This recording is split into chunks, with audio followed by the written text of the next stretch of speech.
Have you ever sat at a family gathering? Maybe it was a holiday dinner or a birthday celebration, and watched your child light up in conversation with someone they barely know while barely giving you more than a glance? Maybe they were charming, funny, full of compliments, but when it came to you, their words turned cold or clipped, or worse, they said nothing at all. You might have smiled politely, but inside you were asking yourself, why do they treat everyone else better than me? If that sounds familiar, you're not alone. So many parents, especially later in life, quietly carry that ache. The feeling of being dismissed, disrespected, or outright rejected by their own adult children. And it hurts. It confuses you. It makes you question everything you did as a parent. But what if I told you it's not about what you did or didn't do? What if the way they treat strangers better than you isn't just inconsiderate behavior, but part of a much deeper, more troubling pattern? Today, we're talking about something many of us grew up never having a word for. When your own child's behavior becomes deeply self-centered and emotionally harmful, specifically when it's in your child. And more importantly, why some children with these patterns often treat strangers, yes, total strangers, better than their own parents. Let's explore this together, step by step. Because the truth is, once you understand what's really going on, you stop blaming yourself. You stop chasing their affection. And slowly but surely, you start taking your power back. Now, the first thing to know is this. Children with these traits don't see relationships the way you or I do. They don't see people as people with needs and feelings and history. They see people as resources, things to use. People are either useful or they're not. And strangers? Strangers are full of potential. Let's talk about that. The first reason children like this treat strangers better than their own parents is because strangers are potential new sources of supply. What do I mean by supply? In this kind of dynamic, supply is anything that feeds their ego. It's attention, it's praise, it's admiration, it's even control or emotional reaction. Anything that makes them feel powerful or special. When they meet someone new, that person hasn't seen their dark side yet. That person doesn't know about the mood swings or the silent treatments or the cruel remarks. To that stranger, your child can be whoever they want to be. And oh, they know how to put on a show. They'll be funny, attentive, generous, thoughtful. It's like watching them play a role in a movie, where they're the star, and you're just backstage, invisible. But it's not real. It's not love. It's performance. And it's bait. They're seeing what that person might offer. Social connections, flattery, maybe even financial opportunities. Remember, people with these patterns don't bond, they barter. And every new person is a fresh chance to fill up their tank with attention and admiration. Now here's the painful part. Once you're no longer new, once you've seen behind the mask, even just a little bit, they stop needing to impress you. The charm fades, the compliments dry up, and what's left is often coldness, blame, or even rage. And yet, when someone new comes along, suddenly they're Mr. or Miss Wonderful again. It's enough to make you feel like you're going crazy, but you're not. You're just seeing the truth behind the mask, and that's something a person with these patterns doesn't forgive easily. Now let's go even deeper, because this behavior doesn't just feed their ego. It also serves a much darker purpose. The second reason children with these patterns treat strangers better than you is to devalue and destabilize you emotionally. And this is where the real damage happens. When your child showers a stranger with warmth and attention right in front of you, they know what they're doing. They know you're watching. And whether they admit it or not, part of them wants you to feel small, to feel like you've done something wrong, to make you doubt your worth. Think about how that plays out. Maybe you're at a restaurant together, and they barely speak to you the whole meal, but they're chatting up the waiter, like he's an old friend. Or maybe they bring a new partner to your home, and suddenly they're laughing, complimenting, even showing affection in ways they never do with you. And you're just sitting there, left out, dismissed. That's not an accident. It's a tactic. You see, children with strong self-centered or resentful patterns often carry deep resentment toward the people who raised them, especially if those people, like you, once had authority over them. Instead of seeing your love, your sacrifices, your guidance, they remember moments they felt criticized or controlled, and they turn that into ammunition. So when they treat someone else better than you, what they're really doing is punishing you, quietly, subtly, but with precision. They want you off balance. They want you questioning yourself. They want you working harder to earn their approval, even though it never comes. That imbalance gives them power. And power to someone with these patterns feels safer than love, because love means vulnerability, and they avoid that at all costs. What's heartbreaking is that you may find yourself trying harder and harder to please them. Maybe you offer to help more. Maybe you try to say all the right things. Maybe you even apologize for things you don't really think were wrong. But it never works, does it? That's because they've already decided where you stand beneath them. But you're not beneath anyone. You are the same loving, generous, thoughtful parent you've always been. And their inability to see that, or to respect it, is not a reflection of your failure. It's a reflection of their emotional immaturity. And here's something else worth remembering. It's not about fairness. Children with these self-serving patterns don't think in terms of what's fair or right. They think in terms of what benefits them. If treating you poorly makes them feel powerful, and treating strangers well makes them look good, they'll do both, without a second thought. But knowing this gives you an edge. Because now, when it happens, you don't have to take it personally. You don't have to chase their approval. You don't have to twist yourself in knots wondering what you did wrong. You can take a breath. You can stay grounded. And you can protect your peace. You've spent enough of your life putting others first. At this stage, it's time to turn some of that love and energy toward yourself. Have you ever noticed how quiet your home becomes after a visit from your child? Not physically quiet, but emotionally, like something heavy was left behind, even if no harsh words were spoken. Maybe you told yourself, it's just a phase, or maybe I was too sensitive. But deep down, you sensed the emotional distance. The wall that shouldn't be there, but is. What many loving parents don't realize is that the emotional distance you feel isn't just a side effect of modern life or changing values. In families where these unhealthy patterns are present, that distance is intentional. It's carefully crafted, brick by brick. And this brings us to the third reason why children with these traits often treat strangers with more warmth and respect than they show their own parents. They want to create mental and emotional isolation. Now, I know that sounds strong, but let's look at what this means in everyday life. When someone you love constantly ignores your needs, dismisses your opinions, or makes you feel like a burden, it slowly chips away at your confidence. Over time, you start second-guessing yourself. You start shrinking. You stop speaking up. And when that same person turns around and acts kind and generous with someone they just met, it sends a clear message. You're not worth it, but they are. It's like a silent form of gaslighting. They're not yelling. They're not even being outwardly cruel. But the contrast between how they treat you and how they treat others speaks volumes. It confuses your sense of reality.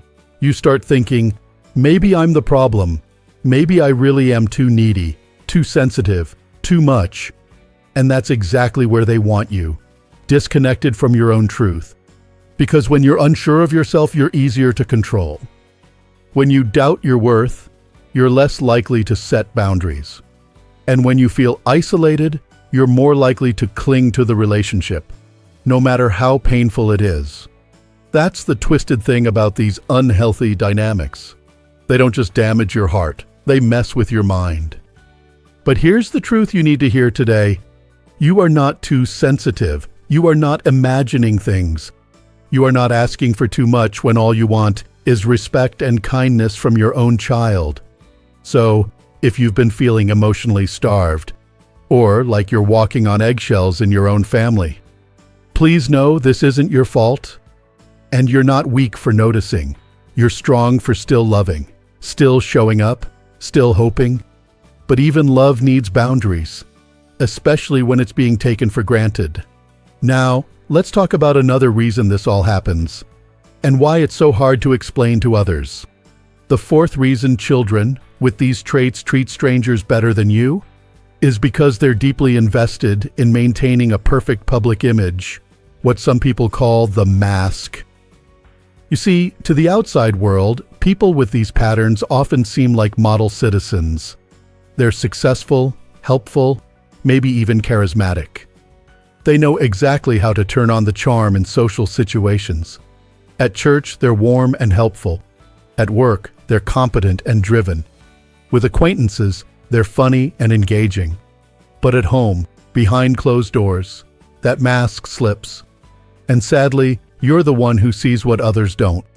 You're the one who experiences the cold silences, the guilt trips, the manipulation. But when you try to talk about it, it's hard to put into words. People say, "But your daughter is so sweet," or "Your son is such a hard worker. I can't imagine him being cruel."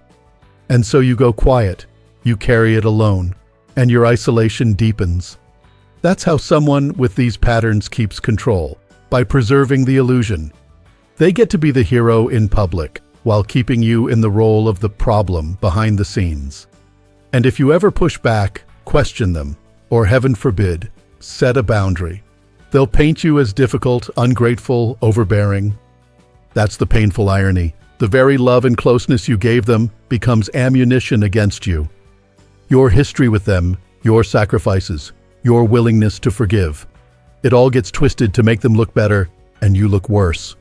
But here's what I want to say loud and clear. You know the truth. You've lived it. You don't need public validation to make your experience real. And you certainly don't need to keep excusing bad behavior, just to protect their image. Think of it this way. If someone treated your best friend the way your child treats you, what would you say? Would you tell them to stay quiet and smile through the pain? Or would you tell them they deserve better? You deserve better too. And no matter how polished their public mask may be, no matter how many friends they have or how much praise they receive, it doesn't cancel out what happens behind closed doors. You don't have to pretend. You don't have to perform. You're allowed to tell the truth, even if it's just to yourself. Because healing begins the moment we stop lying to ourselves about how bad it really is. Now, I know this can feel heavy. It might even bring up memories you've tried to push down for years. But let me remind you, this is not about blaming yourself or rehashing regrets. This is about recognizing patterns so you can free yourself from guilt, confusion, and the constant need to earn love that should have been given freely. And if you're wondering, why me? Why does my child act this way toward me specifically? That's a painful but important question. And there is an answer. Because whether they realize it or not, your presence threatens their mask. Your love comes with memory, with accountability. You know them from childhood. You've seen their tantrums, their tears, their real face. That makes you powerful. And to them, dangerous. Not because you've done anything wrong, but because you see through them. And a person with these patterns doesn't want to be seen. They want to be adored. So rather than face the mirror you hold up, they turn away. Toward strangers, toward admiration. Toward relationships that don't ask for growth, but only offer applause. But let me tell you something beautiful. Even when they reject your love, it doesn't make your love any less real. Even when they don't value your presence, it doesn't make your presence less worthy. And even when they push you away, it doesn't mean you've failed. Some hearts are closed, but yours is open, and that's your strength. Have you ever wondered why, no matter how much you give, it never seems to be enough? You raise a child, pour your love into them, support them through every stage of life. And yet, years later, it's as if none of it mattered. They show more interest in a neighbor, more kindness to a server at a restaurant, more warmth to someone they just met than they ever show you. And the hardest part? You still hope, deep down, that maybe one day they'll see your heart again. There's nothing weak about that hope. It's human. It's the kind of love that only a parent understands.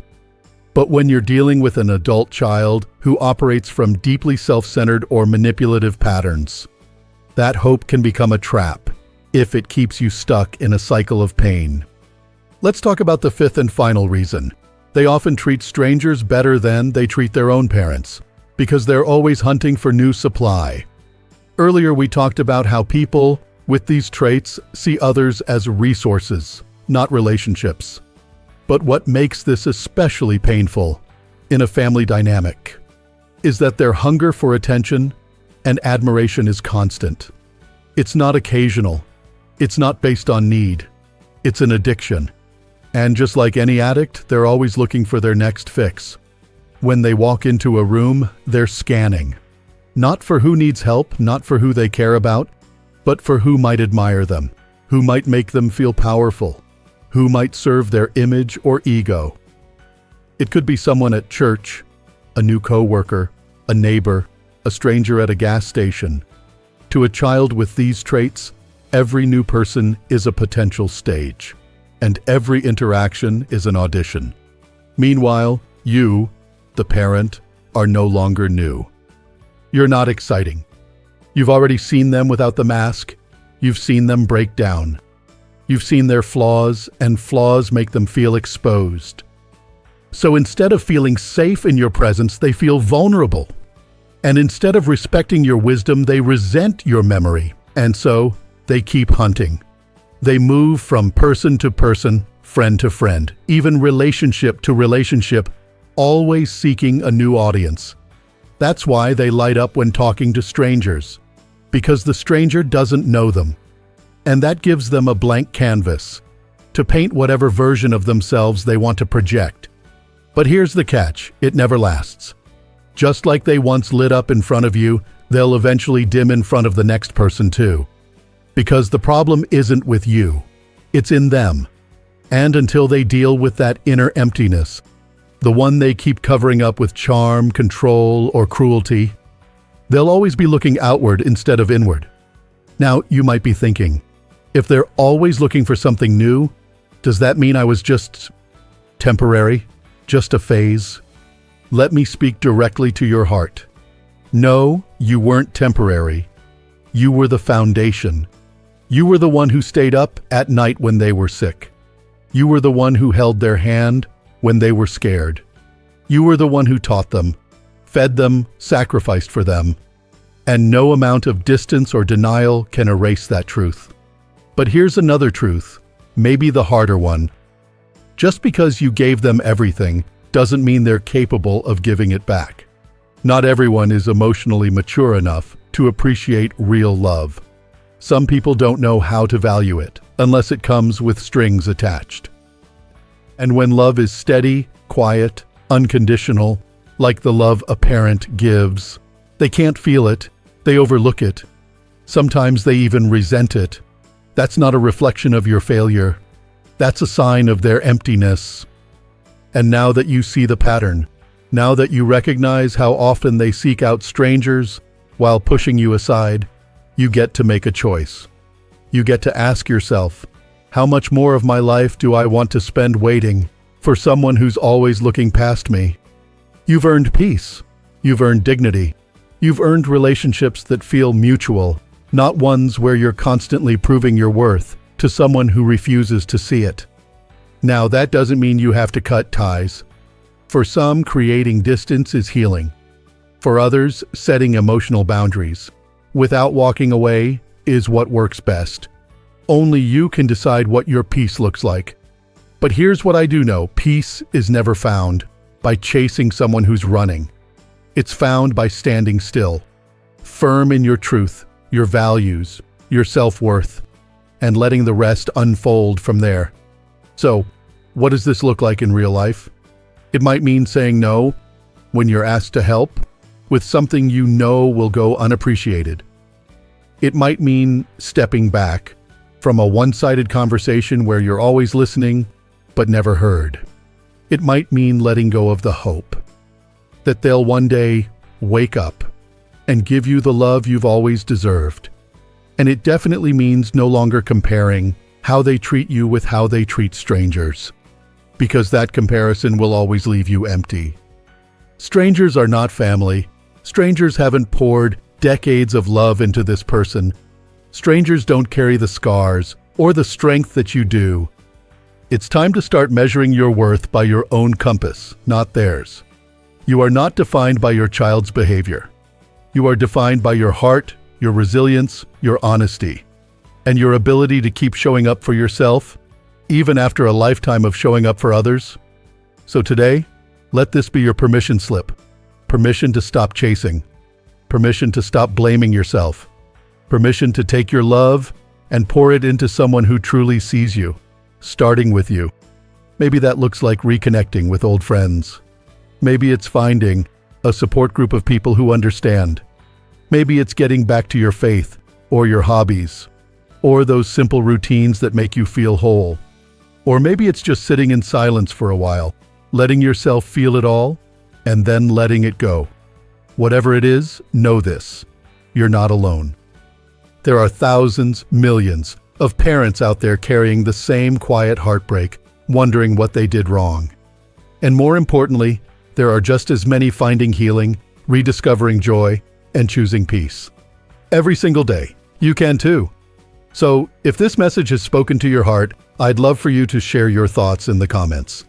You'd be surprised how many others are walking the same road, and your words might be the encouragement someone else desperately needs to hear.